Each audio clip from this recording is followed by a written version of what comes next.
하나님 말씀 보시겠습니다. 하나님 말씀은 하박국서 2장 4절로 20절까지 말씀이 되겠는데요. 20절 말씀만 제가 봉독해 드리겠습니다. 그러나 주는 자신의 거룩한 전에 있으니 온 땅은 그의 앞에서 잠잠할지니라. 기도하십시다. 살아계신 아버지 하나님, 하나님께서 우리를 사랑하셔서 이렇게 하나님의 은혜의 보좌로 인도해 주시고 하나님을 경배할 수 있는 이 놀라운 특권, 이 놀라운 은혜를 누리게 해주시니 감사합니다. 아버지 하나님, 오늘 저희가 주의 음성을 듣기 원하오니 아버지 우리에게 말씀해 주시고 우리가 그 말씀대로 살아갈 수 있도록 주님께서 권능의 손길로 우리를 붙들어 주옵소서. 연약한 종을 붙드시고 사용해 주시기를 예수님의 이름으로 기도하옵나이다. 아멘. 우리들이 지난 시간에 살펴보았듯이 하나님께서 하박국 선지자의 그 간절한 기도에 대해 환상을 통해 두 가지 계시로 응답해 주셨는데, 하나는 악인은 하나님께서 정하신 그 때가 되면 반드시 심판을 받게 된다는 것이었고, 또 하나는 의인은 그 어떤 일이 일어나도 자기 믿음으로 살게 된다는 것이었습니다.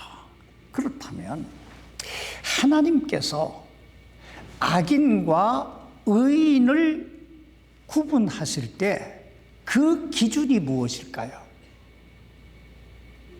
성경은 하나님께서 죄인과 의인을 구분하실 때 그 기준이 지금 그 사람이 살아가고 있는 그 삶의 현실, 그 삶의 행위가 아니라 그 사람에게 하나님께 대한 믿음이 있느냐 없느냐에 따라 구분하신다고 말씀하고 있습니다. 우린 이 사실을 예수님께서 친히 말씀하신 요한복음 16장 9절로 10절 말씀에서 볼 수 있는데, 먼저 요한복음 여기 16장 9절에 보면 이렇게 말씀하고 있습니다. 죄에 대하여라 함은 그들이 나를 믿지 아니하기 때문이요. 여러분, 무엇이 죄라고요? 믿지 않는 거, 예수님 믿지 않는 거, 그것이 죄라는 것입니다. 그렇다면 왜 예수님을 믿지 않는 것이 죄가 될까요? 성경은 모든 인간은 죄의 성품을 가진 인류의 조상 아담의 피, 즉 그 죄성을, 인류의 조상 아담이 가지고 있는 그 죄성을 가지고 태어난 존재라고 말씀하고 있습니다. 그러므로 성경은 의인은 없나니 하나도 없으며 라고 말씀하고 있는 거예요. 그런데 이보다 우리 인간을 훨씬 더 좌절케 만드는 것은 그 어떤 사람도 자기 스스로 이 죄의 문제를 해결할 수 있는 사람은 단 한 사람도 없다는 것입니다. 그러므로 성경은 모든 사람이 죄를 지었으므로 사망이 모든 사람에게 이르게 되었다고 말씀하고 있습니다. 그런데 성경에 보면 사랑과 긍휼에 풍성하신 하나님께서 그 죄의 성품을 가지고 태어나 그 죄 속에 살다가 죽게 될, 그리고 마침내 심판을 받아 영원히 꺼지지 아니하는 지옥불 속에 던짐을 당할 수밖에 없는 그 인간을 구원하시기 위해 하나의 계획을 세우셨다고 말씀하고 있습니다. 그 하나님의 계획은 죄도 없고 흠도 없는 당신의 아들 독생자 예수 그리스도를 이 땅에 보내사 그 죄인된 인류의 죄를 그 한 몸에 대신 짊어지고 십자가에 못 박혀 피 흘려 대속의 죽음을 죽게 하시는 것이었습니다. 그리고 그 하나님의 아들 독생자 예수 그리스도는 아버지 하나님의 계획에 순종해서 이 땅에 오셨고, 죄 없으신 그분이 마침내 그 한 몸에 인류의 모든 죄를 다 걸머지고 십자가에 못 박혀 피 흘려 죽으셨던 것입니다.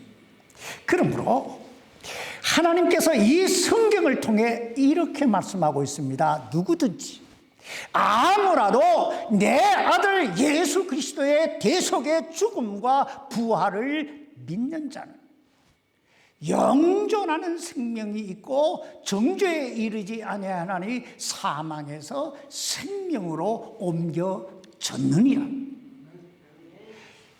여러분, 이제 왜 우리가 예수를 믿지 않는 것이 죄가 되는지 이해가 되십니까?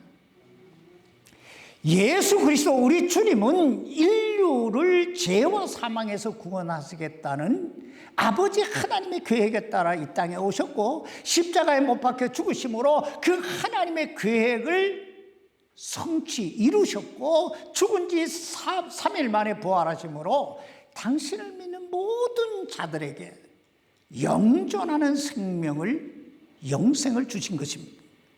그러므로 그 예수 그리스도를 믿지 않는 자는 그 죄인된 자리에 계속 머물게 되고, 예수 그리스도를 믿는 자는 그 죄인된 자리에서 의인된 자리로 옮겨지게 되는 것입니다. 이 사실을 예수님이 요한복음 16장 10절에서 이렇게 말씀하고 있습니다. 의에 대하여라 함은 내가 아버지께로 감으로 너희가 더 이상 나를 보지 못하기 때문이요. 여러분, 의가 뭐라고요? 내가 아버지께로 감으로 너희가 더 이상 나를 보지 못하기 때문이요. 이 말씀을 좀 이해하기 쉽게 해석하면요, 의란 예수 그리스도의 그 십자가에서의 대속의 죽음과 부활과 더 나아가 그분의 승천, 즉 아버지께로 올라가심을 믿는 것이 의라는 거예요. 제가 이렇게 말씀드리면 어떤 분들은 그렇다면 예수 그리스도를 믿기만 하면 그 사람의 행실이 어떠하든 누구든지 의인이 된다는 말인가? 하고 의문을 품으실 분들이 계실 텐데, 성경에서 말씀하고 있는 대답은 두 가지입니다. 첫째, 그렇다 하는 거예요. 그렇다. 다시 말하면 그 사람이 아무리 현실적으로 죄인된 삶을 살고 있던 사람이라 할지라도 그 사람이 진심으로 그 죄를 회개하고 예수 그리스도를 자신의 구세주로 믿고 영접하는 그 순간에 그 사람은 즉시 구원에 이르고 의인의 반열에 속하게 된다는 것입니다. 우리는 그 사실, 여기에 우리는 이것을 신학적으로 구원의 즉각성이라고 말합니다. 구원의 즉각성. 또 우리는 이 사실을 예수님께서 십자가에 못 박혀 돌아가실 때에 그 옆에 함께 십자가에 달려있던 한 강도에게 하셨던 주님의 말씀 속에서 우리는 알 수 있어요. 누가복음 22장 40절 이하에 보면 그 강도가 자신의 죄를 회개하고 예수님께 이렇게 말합니다. 주여, 주께서 주의 왕국으로 들어오실 때에 나를 기억하소서. 그때 예수님께서 그에게 뭐라고 말씀하십니까? 내가 진실로 진실로 내게 이르노니 오늘 내가 나와 함께 낙원에 있으리라. 그렇습니다. 그 어떤 죄인이라 할지라도 그 누구라도 자신의 죄를 회개하고 예수 그리스도를 자신의 구주로 믿고 영접하는 그 순간에 즉각적으로 구원받게 되는 거예요. 둘째, 그 사람이 진실로 예수 그리스도를 믿음으로 구원받은 사람이라면 그 사람의 삶의 행실은 반드시 새롭게 변화되게 되어 있다는 것입니다.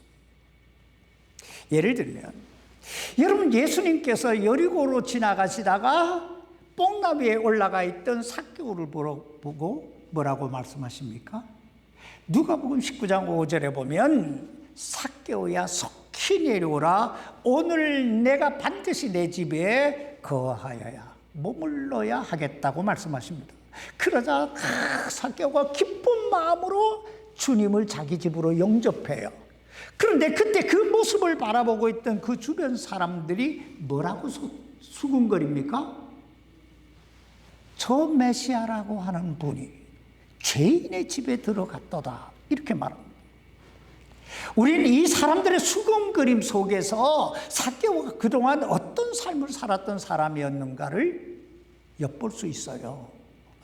성경은 삭개오에 대해 이렇게 말씀하고 있습니다. 그는 세리들 가운데 우두머리요 부자더라.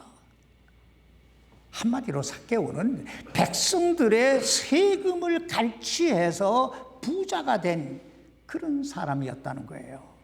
그런데 누가복음 19장 9절에 보면 예수님은 그 회개하는 삭개오를 향하여 이렇게 말씀하고 있습니다. 그도 아브라함의 자손인즉 이날 구원이 이 집에 이르렀도다. 여기에서 예수님께서 삭개오에게 그도 아브라함의 자손인즉 이날 구원이 이 집에 이르렀다, 이렇게 말씀하신 것은 이날, 즉 삭개오가 자신의 죄를 회개하고 예수 그리스도를 자신의 구세주로 믿는 순간, 영접하는 그 순간에 죄인이었던 삭개오가 의인이 됐다는 거예요. 우린 이 장면에서 두 가지 중요한 진리를 배우게 되는데, 하나는 그 사람이 과거에 어떤 죄인된 삶을 살았던 사람이라 할지라도 그 사람이 그 죄를 회개하고 예수 그리스도를 믿기만 하면 그 즉시 그 사람도 구원받고 의인의 반열에 속하게 된다는 거예요. 이걸 칭의라고 그래요. 하나님께서, 제가 아까 광고 시간에 하나님의 절대 주권에 대해 이야기했잖아요. 하나님만이 하실 수 있는 절대 주권적으로 의롭다고 해 주시는 거예요. 하나님이 그렇게 하시겠다고 하신 거예요. 또 하나, 그 사람이 진실로 자신의 죄를 회개하고 예수 그리스도를 영접한 사람이라면 그 사람의 행실 역시 반드시 새롭게 변화되게 되어 있다는 거예요. 오늘 이 삭개오 보세요. 얼마나 변화된 삶을 살기 시작합니까? 우리는 이 변화를 신학적 용어로 성화라고 말합니다. 성화. 그런데 사실 사람이요, 자신의 그 오래된 그 습관이나 잘못된 관습들을 버리고 새롭게 된다고 하는 게 이게 쉬운 일이 아니에요. 그래서 신학적인 용어로 이렇게 말합니다. 죄인이 의인으로 그 신분이 바뀌는 데는 즉각적이지만 성화, 즉 그 사람이 온전히 변화된 삶을 이루는 데는 점진적이다. 시간이 걸린다는 거예요. 여러분 자신을 한번 잘 돌이켜보세요.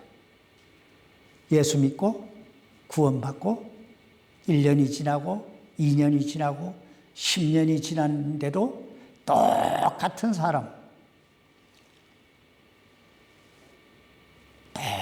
사람은요, 자신의 구원에 대해 의심해 봐야 돼요. 나는 지금 성령의 지배를 받고 있는지, 나는 지금 하나님 말씀에 순종하고 있는지. 정상적으로 예수님을 영접한 사람은요, 우리 손집사님처럼 변하는 거예요.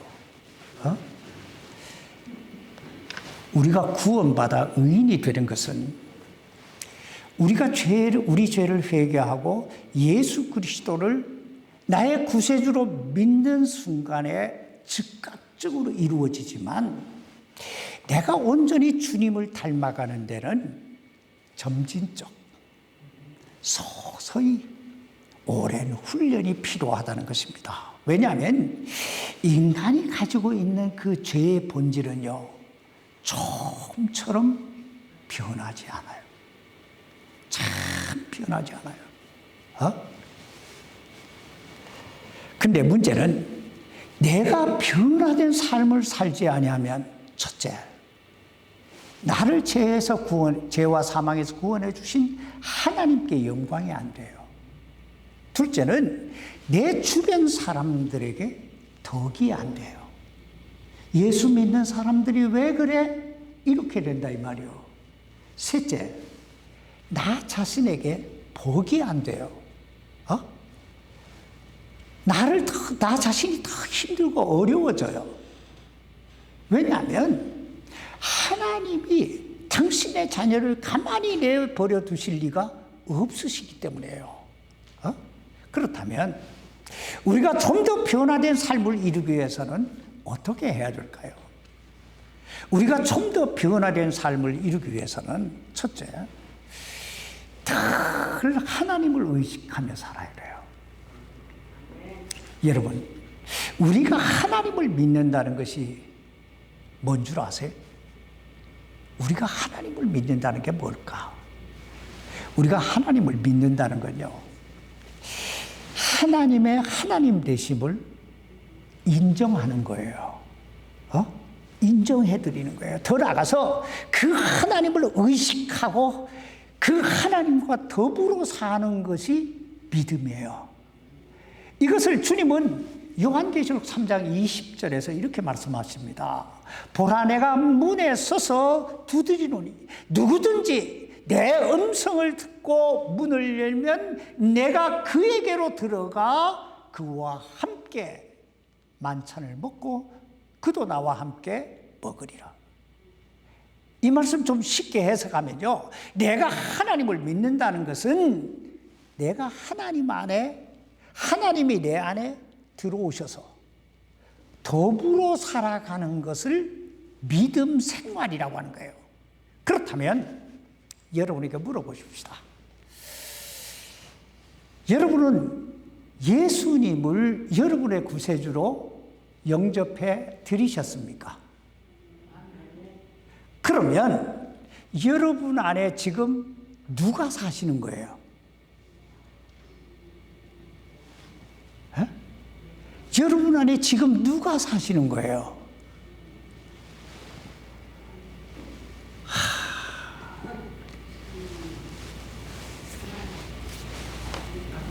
하나님 사심. 내 안에 하나님 사심 믿습니까? 내 안에 내가 예수 그리스도를 마음의 구세주로 영접하는 그 순간에 하나님이 내 안에 들어오신 줄 믿습니다. 그렇다면 여러분은 그 하나님을 얼마나 의식하며 사세요? 혹시라도 밥 먹을 때 자기 혼자 먹지 않아요? 뭐 좋은 일이 있을 때 자기 혼자 즐기지 않아요? 하나님이 내 안에 계시는데 하나님 잠깐 계세요 이러고,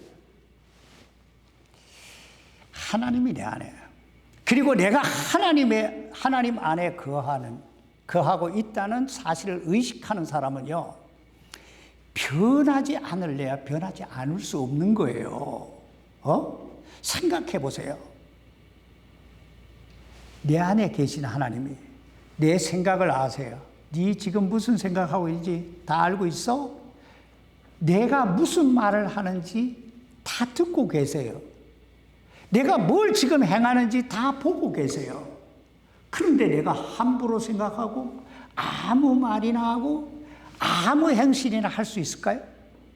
하나님 의식하는 사람은요, 변하게 돼 있어요. 둘째, 우리가 변화된 삶을 살기 위해서는 날마다 이 하나님 말씀을 가까이 하고 이 말씀을 묵상하고 그 하나님의 음성에 귀를 기울여야 돼요. 시편 기자는 시편 119편 105절에서 이렇게 말씀합니다. 주의 말씀은 내 발의 등이요 내 길에 빛이니이다. 그렇습니다. 이 하나님 말씀은 내 인생길의 길잡이에요. 지침서예요. 여러분 인생을 여기에 우리가 운전하다가 보편적으로 언제 내비게이션을 찾게 됩니까? 한 번도 가보지 않은 길을 갈 때 내비게이션 찾게 되잖아요. 그렇다면 여러분은 날마다 매 순간마다 어떤 인생길을 살아가고 계십니까? 여러분 착각하지 마세요. 내가 오늘 아침에 일어나 어제와 똑같은 삶을 살아가고 있는 것 같지만 전혀 다른 삶을 살아가고 있는 거예요. 어제와 오늘은 전혀 다른 삶인 거예요. 어제는 교통사고가 안 나는데 오늘 교통사고 날 수 있잖아요. 어제는 내가 안 아팠는데 오늘 아플 수 있잖아요. 어제는 내가 안 넘어졌는데 오늘 넘어질 수 있잖아요. 그러므로 내가 좀 더 안전하고 행복하고 좀 더 탁월하고 가치 있고 의미 있는 삶을 이루기 원한다면 내 이 인생의 내비게이션을 켜고 다녀야 돼요. 그게 바로 길이고 진리고 생명이 되신 이 하나님의 말씀인 줄 믿습니다. 그렇게 살면요, 어느 순간에 내 인생의 가장 결정적인 순간에 이 하나님의 말씀이요, 우리의 발의 등이 되고 내 인생의 빛이 돼서 우리 인생을 소망의 항구로 인도해 주실 줄 믿습니다. 세 번째, 우리가 변화된 삶을 이루기 위해서는 날마다 기도 생활에 게을려 하지 말아야 됩니다. 왜냐하면 기도는 나로 하여금 성령님의 인도를 받게 하고 더 나아가서 기도는 변화되기 원하는 내 삶 속에 하나님의 능력의 손길을 경험하게 하는 능력의 통로이기 때문입니다. 아마 여러분들이 인생을 어느 정도 살아보셔서 아시겠지만 우리가 인생을 살아가는데 가장 힘들고 어려울 때가 언제일까요? 우리가 인생을 살아가는데 가장 힘들고 어려울 때는요, 첫째, 길을 모를 때예요. 길을 모를 때. 즉 내가 지금 무엇을 위해 어떻게 살아야 될지 가장 막막할 때, 앞이 안 보일 때. 둘째, 우리 인생길에서 힘들 때는요, 길은 알 것 같은데 내가 이렇게 살고 저렇게 살면 뭔가 될 것 같은데 막상 그 길을 갈 수 있는 능력이 없을 때 어때요? 그래서 기도해야 한다는 거예요. 왜냐하면 내가 기도하면 내 안에 계신 성령님께서 내 마음의 생각과 내 눈을 열어서 내가 지금 무엇을 위해 어떻게 살아야 할 것인가를 보여주시고 또 그 길을 갈 수 있는 능력을 주시기 때문에 그러므로 진정 내 삶이 하나님께 영광이 되고 내 주변 사람들에게 덕이 되고 더 나아가서 내 인생이 기쁘고 행복하고 탁월한 생애를 이루기 원하신다면 첫째, 하나님 의식하세요. 둘째는 이 하나님의 말씀을 가까이 하세요. 그리고 셋째는 늘 기도하며 살아야 됩니다. 주님은 이렇게 말씀하세요. 그 열매로 그들을 알지. 그 열매로 그들을 알지. 그 사람이 어떻게 살아가고 있는지, 그 삶의 열매를 보면 그 사람이 어떤 사람인가를 알 수 있다는 거예요. 우리가 이 사실을 기억하면서 오늘 본문 말씀을 살펴보십시다. 이제 제가 서론을 했으니까 본론을 들어갑시다. 우리가 서론에서 보았듯이 하나님께서 이 하박국 선지자에게 주신 계시는 두 가지예요. 첫째, 하나님 없이 사는 사람은 반드시 하나님이 정하신 그때가 되면 심판을 받게 된다. 둘째는 믿음으로 살고자 힘쓰고 애쓰는 사람은 무슨 일을 만나든 반드시 살게 된다. 그러면서 오늘 본문 이 하박국서 2장 4절로 20절까지 말씀해 보면 그 마음속에 하나님이 없는 사람들의 특징 4가지를 말씀하고 있는데 제가 간단하게 말씀을 드릴게요. 첫째, 그 마음에 하나님이 없는 사람은요, 교만합니다. 뭐 하다고요? 교만해요. 이 교만한 사람들의 특징을 이렇게 가만히 살펴보면요, 첫 번째, 자기를 부풀립니다. 자기를 부풀려요. 여기 하박국서 2장 4절 말씀 보세요. 보라, 위로 높여진 자의 혼은, 여기서 위로 높여진 자의 혼이라고 하는 말은 자기 스스로를 높이다라는 뜻이에요. 이처럼 교만한 사람은요, 과대망상증 환자예요. 자기가 뭔가 대단한 존재인 줄 착각하고 살아간다, 이 말이에요.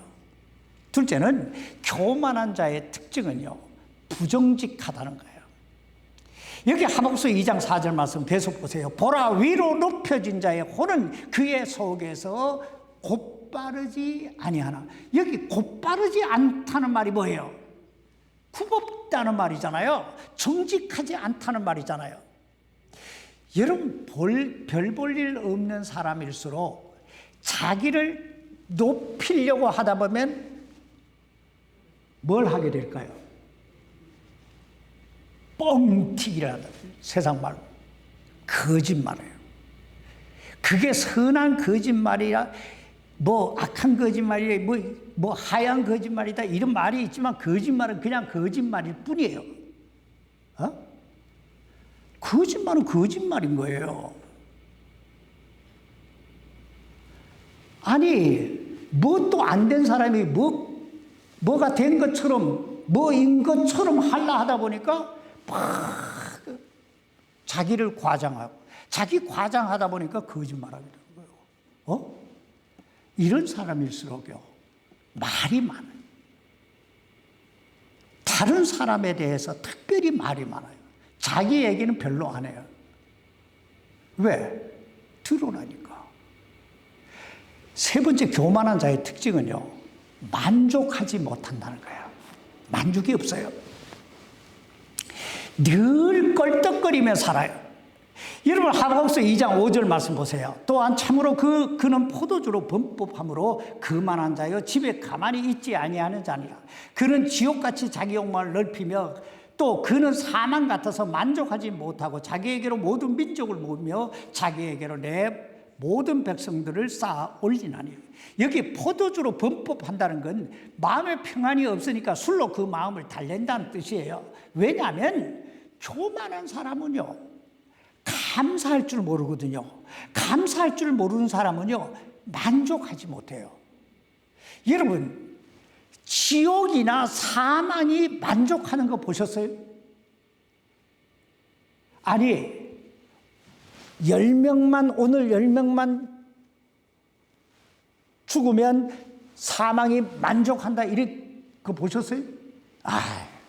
사망은 끝도 없이 사람을 불러요. 지옥은 또 어때요?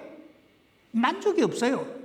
이처럼 교만한 사람 만족하지 못해요.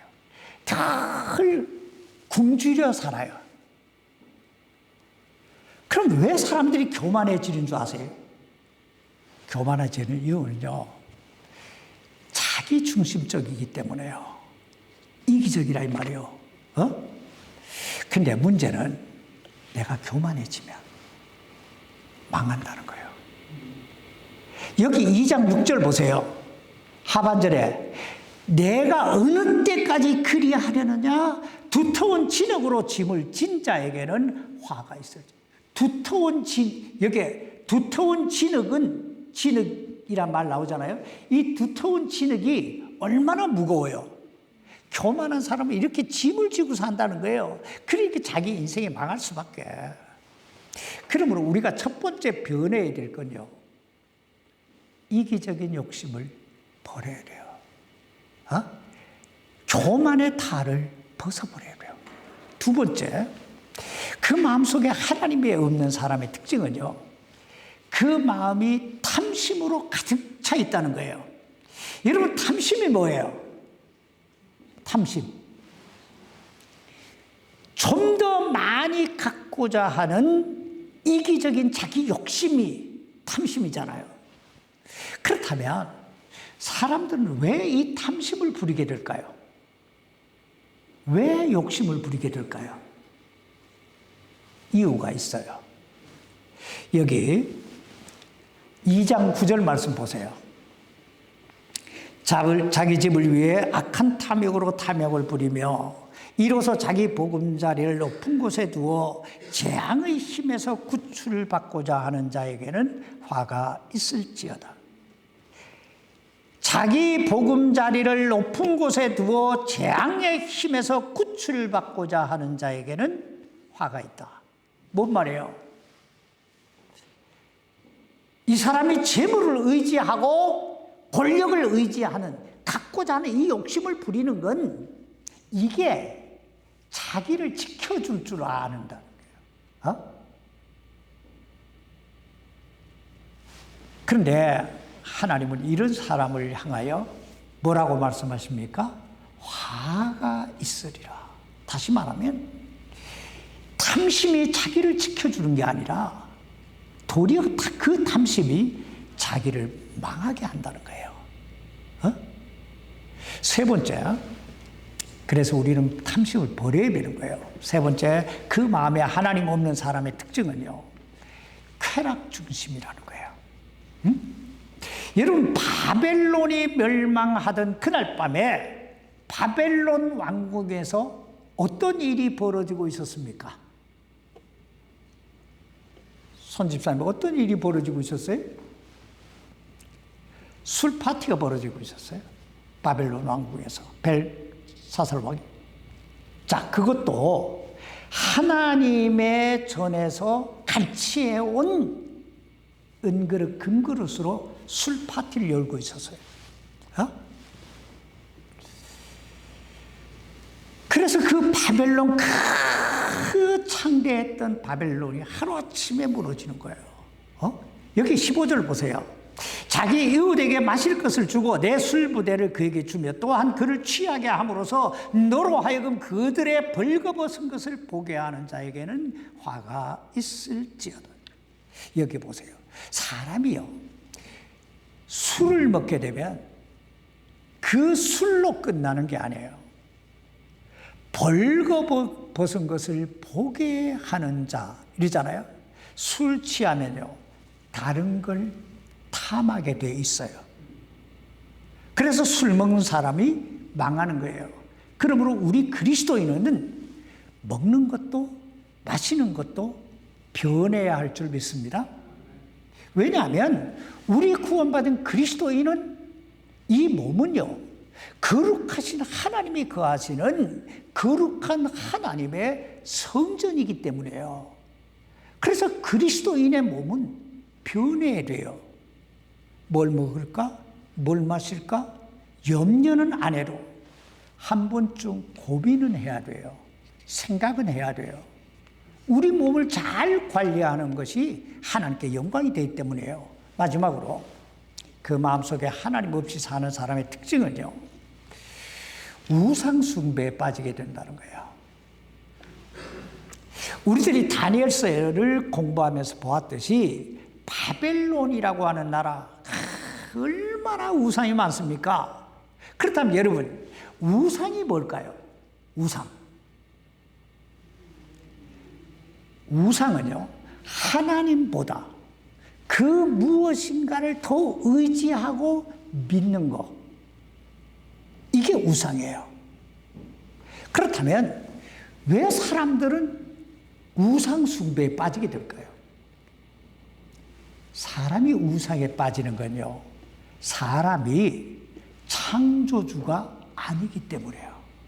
무슨 말이냐면 우리 인간은요, 그 무엇인가에 도움이 없이는 도저히 살아갈 수 없는 그런 피조물이라는 거예요. 불완전한 존재라는 거예요. 그래서 돈을 의지하고 사람을 의지하고 막 나무 형상에 절을 하고 돌 쌓아놓고 절하고 이러는 거예요. 점쟁이 찾고 무당 찾고 하는 거예요. 그런데 여러분, 참 재미있는 말씀이 나와요. 여기 19절 말씀 보세요. 나무에게 이르기를 깨라 하며 말 못하는 돌에게 이르기를 일어나라, 그것이 가르치리라 하는 자에게 화가 있을지어다. 보라, 그것은 금과 은으로 입혀졌은즉 그것의 한가운데는 전혀 뭐가 없어요? 숨이 없다는 말이 뭐예요? 생명이 없다는 거예요. 생명이 없다는 거예요. 생각해 보세요. 멋있게 나무로 동상을 하고 금을 입혔어요. 번쩍번쩍 빛이 나요. 그런데 그 속에 뭐가 없어요? 숨이 없어요. 생명이 없어요. 생명이 없는데 뭘 할 수 있어요? 뭘 할 수 있어요? 뭘 해줄 수 있어요? 참 한심하기 그지 없잖아요? 돈요? 여러분, 갈 때 보세요. 떠나는 사람 보세요. 돈 가져가는 사람 봤어요? 돈 가져가는 사람 나 한 번도 못 봤어요. 수많은 장례식을 다녔는데. 그러므로 그리스도인인 우리는 똑바로 알아야 돼요. 여러분, 우리 인간을 창조하신 분이 누구예요? 하나님이세요. 우리 인간에게 생명을 주신 분이 누구예요? 하나님이에요. 나를 죄와 사망에서 구원해 주신 분이 누구예요? 하나님이에요. 나를 가장 사랑하시고 나를 가장 잘 아시는 분이 누구세요? 하나님이에요. 이걸 아는 거, 이걸 느끼며 사는 거, 그 주님의 손잡고 사는 거, 이게 믿음이에요. 이게 생명이고 이게 기적이에요. 그래서 자기 믿음이 오직 자기 믿음이 자기를 살린다고 말씀하고 있는 거예요. 오늘 하나님께서 이 믿음을 우리 안에 충만케 해주시기를, 그래서 우리 인생길 산자의 삶을 살게 해주시기를 주님의 이름으로 축원합니다. 기도하십시다.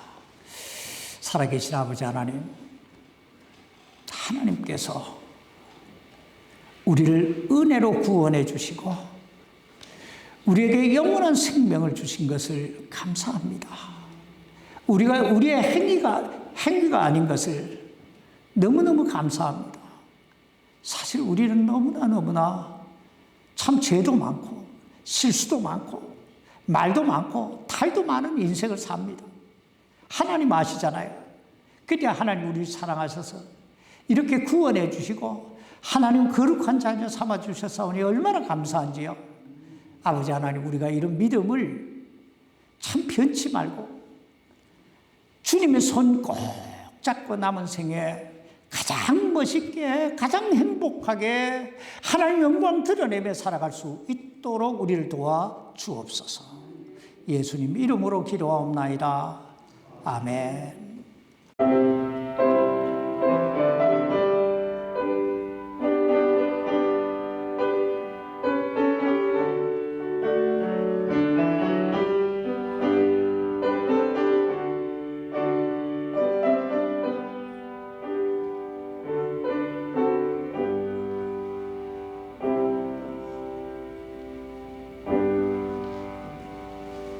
예배 마쳤습니다.